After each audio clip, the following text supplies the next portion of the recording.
Happy holidays and welcome to the last episode of The Traditional Way for 2023. We are brought to you by the Martial Arts Inner Network, and if you guys haven't gotten a chance, make sure to check out all of the newest episodes from them on YouTube and all major podcast platforms. Now, on this episode, I'll be breaking down the new selection qualifications for the 2025 World Championships and recapping the year for the WKF. Let's start with the new format for the World Championships. Now, 2024 will bring two World Championship tournaments within the calendar year.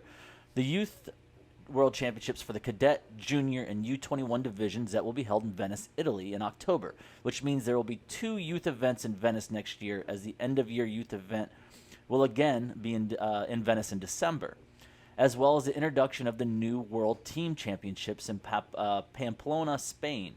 We still haven't heard if there will be new divisions being introduced or it will still be the same four that they've always had in the WKF. One thing is for certain, they will go with a new way to select the teams that will qualify. Here is a look at how the WKF will select the competitors for both World Championships.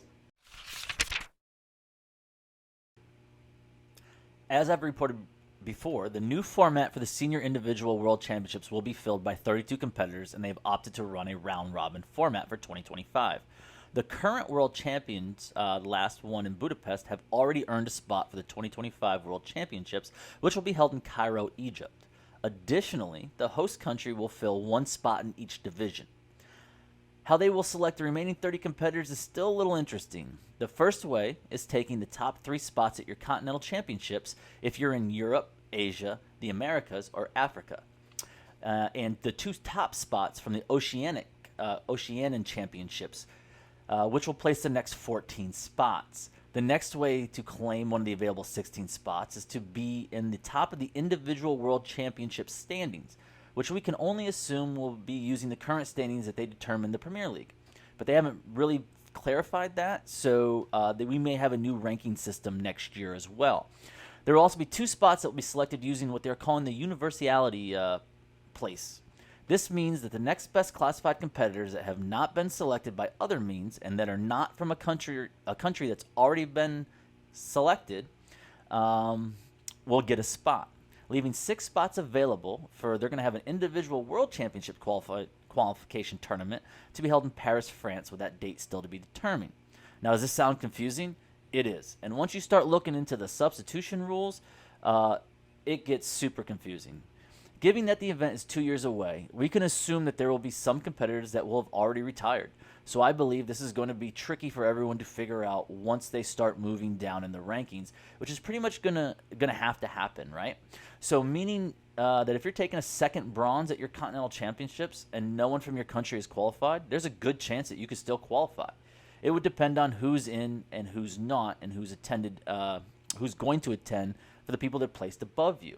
Additionally, we can safely assume that the 8 selected from the rankings will be pretty low ranks, given that most of the top 20 will most likely qualify from their Continental Championships, and with only one competitor per country is what I'm trying to say, sorry about that, still being the rule, they might have to go pretty far down in the rankings to find those 8.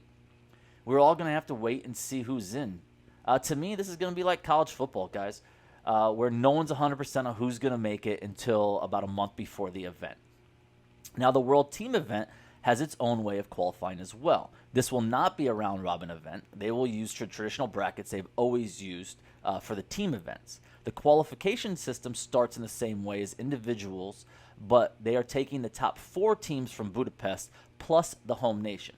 Since Spain is the host, and they've qualified 3 out of the 4 events from Budapest, substitutions have already been made. The teams already qualified for female team Kumite are Spain, Japan, Kosovo, Croatia, and Hungary. For female team Kata, they're Japan, Italy, Spain, Egypt, and Morocco. Men's team Kata will be Japan, Turkey, Spain, Italy, and Kuwait. And men's team Kumite will be Jordan, Egypt, France, Italy, and Spain. A total of 80 teams will be able to compete, with the top 5 ranked teams from the European Continental Championships being selected, the top 3 from each of the Africa, Pacific, and Americas Continental Championships, and lastly, the top team from the Oceania Championships will be afforded the opportunity to compete as well. Although not specifically stated, we can assume the 1 team per country rule is still in effect for 24. So it seems like the team event is going to be as inclusive as the World Championships has always been, even if that's not the case for the individual championships. What is nice is that more team events will be held at the Continental Championships, which is great for the sport overall.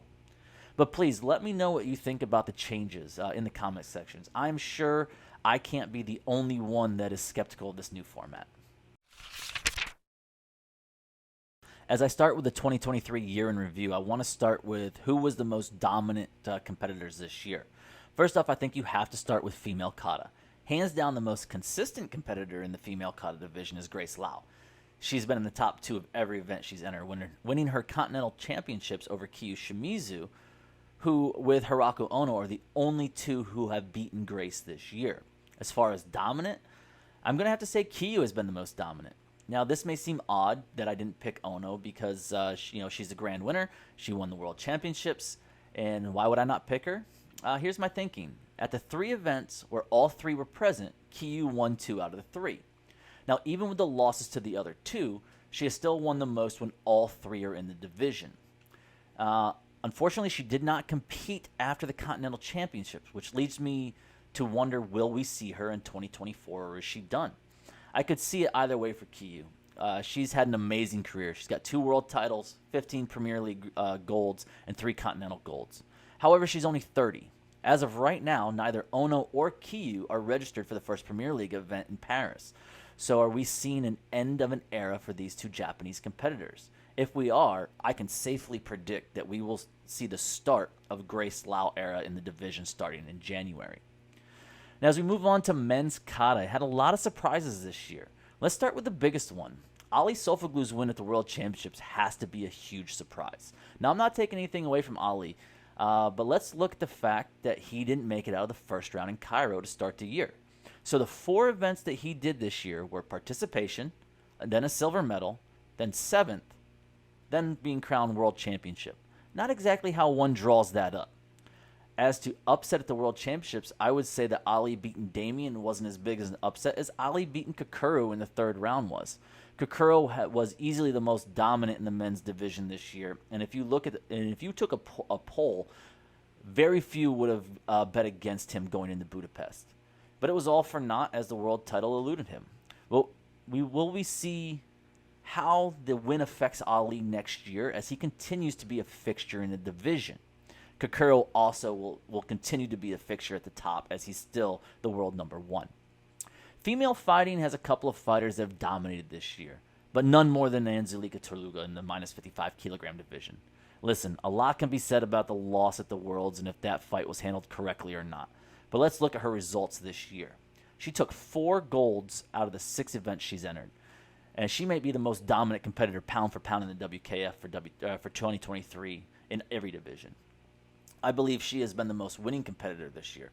The next division that has to be discussed is the minus 68 kilogram division, where Elena Corsi and Irina Zaretska battle it out all year long. World number 2, Elena, is the grand winner. World number 1, Irina, won the World Championships. They are separated in the rankings by 90 points, and the rest of the division sits just shy of 4,000 points behind them.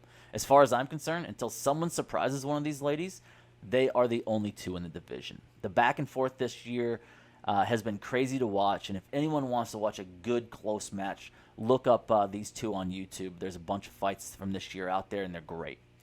So the question still remains, which one was more dominant? I got to go with Elena. Now, even though this was a close decision, they both won 3 out of the 6 events that they entered, and they all went to the exact same events this year. However, Elena only took silvers if she didn't take golds, whereas Irina took 2 bronzes. So it literally came down to 3 silvers versus 1 silver and 2 bronzes. But the rest assured, these 2 are going to battle it out for the foreseeable future. And until someone comes along, the minus 68 kilogram division will be won by one of these 2 ladies. Now, men's fighting was a tough pick for any fighter to be claimed dominant throughout the year. The only one would have to be Stephen DaCosta. He won 3 out of the 4 events he entered, to include his 3-peat at the World Championships. The 26-year-old may tie the record for world titles one if he could pull out another one in 2025. The only blemish on his record was Dublin. This year, he took 7th there, losing to a fighter that would lose the very next fight. That's completely uncharacteristic for DaCosta, but he did end the year strong, as he's probably a favorite anytime he enters a division. Let's take a look on who we want to keep an eye on for 2024. As stated above, Anzelika Toluga. She's 3 golds away from tying Sandra Sanchez and Ryu Kiuna for the most golds in the Premier League. I believe she sets the new record in 2025. I'm not sure if she can win all 4 events in 2024, but what a feat if she could, right? Like, I think 3 out of 4 would be a great year. But another competitor to watch in Anzelika's division is Mia Beich, and boy, has she been active. She's taken gold in her last 2 events, and will be attending both Athens and Paris to start the year. Now, look, she's only 19, so she's been doing both the Karate One Youth League in the U21 division and Series A events in the Veterans division, and now qualifying for the Premier League. She could potentially attend all 3 levels of the Karate One events and make one heck of a climb in the division. Obviously, the competitors currently in the division don't have an answer for Toluga. Could Mia be the one who shocks the world in the minus 55 kilogram division in 2024? We'll have to wait and see. I'm excited to see in the female kata division what Kiri Mishima and Najimi Hisami are going to do. So with the possibility that Hikaru Ono and Kyu Shimizu are out, these 2 young competitors could be the next wave of Japanese kata to take over the division. They've already proven themselves in the Series A event.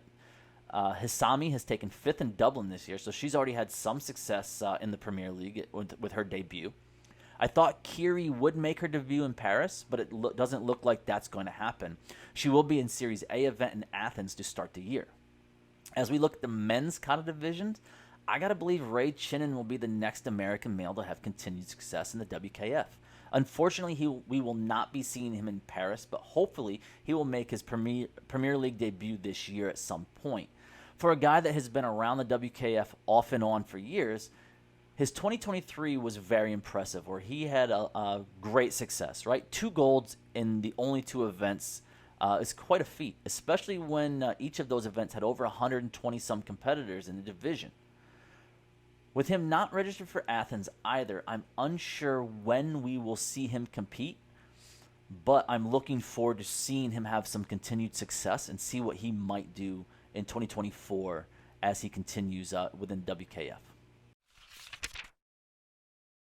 I want to start by thanking everyone who has tuned into the show this year. I really didn't know what to expect when I started this and how long it would go, or what I'd be covering in truth, since the WKF events are usually pretty spread out. But I hope that I provided you all with the information I could on the events that I covered, and I ask that you feel free to provide comments and feedbacks on the show in the comment sections on Spotify and YouTube. I'm looking forward to continuing to bring you all the action from the 2024 WKF season. I also want to thank the Martial Arts Internetwork for giving me this opportunity to do the podcast. As I say every show, please support them in their program. We are all trying to grow the sport and community and attempting to keep everyone up to date on what's going on in the various sport karate leagues. And with that, I leave you guys to enjoy the holiday season and see you back in 2024.